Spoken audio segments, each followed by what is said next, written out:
Once upon a time, there was a poor but clever miller who had a daughter. One day, the miller made a pact with a wealthy merchant. The miller promised to give the merchant a large sum of money in return for a promise that the merchant would help him in his time of need. The merchant agreed, and they sealed the bargain with a handshake. The miller was overjoyed, thinking he had made a very good bargain. But his happiness was short-lived. Soon after, a great famine swept through the land, and the miller found himself in dire straits. The money he had promised the merchant was gone, and he was left with nothing. Desperate, he remembered his bargain and went to the merchant's house to seek help.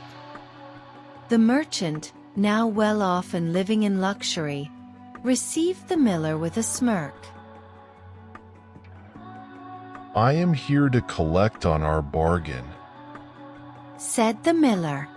The merchant, remembering the agreement, said, "Very well. What do you need?"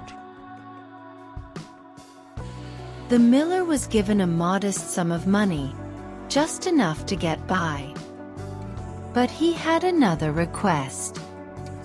He asked the merchant to lend him a horse to carry his daughter to the next village. The merchant, feeling generous, agreed. The miller's daughter rode the horse to the village, but the horse stumbled and fell into a deep ditch. The miller's daughter was unharmed, but the horse was stuck. The miller returned to the merchant and explained what had happened. The merchant was not pleased, but he reluctantly sent a cart and some men to retrieve the horse.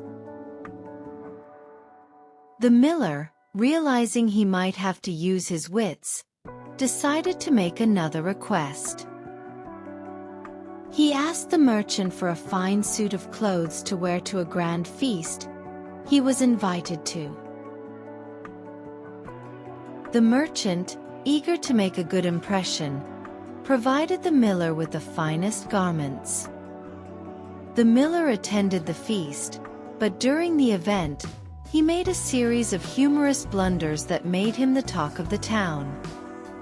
He spilled wine on the host's priceless rug, knocked over a chandelier, and even accidentally insulted the king. The miller returned to the merchant, his clothes in tatters. "Your fine garments have been ruined," the miller said. The merchant, now quite upset, demanded to know why. "Well, since you were so generous, I thought it only fair to repay you with a little entertainment," the miller explained. The merchant, realizing he had been tricked into a series of mishaps, could not help but laugh. "You certainly got me good. He said, shaking his head.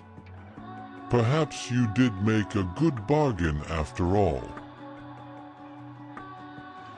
From then on, the merchant and the miller became good friends. The merchant admired the miller's cleverness and often helped him in times of need, while the miller was always ready with a story to tell about their amusing bargain.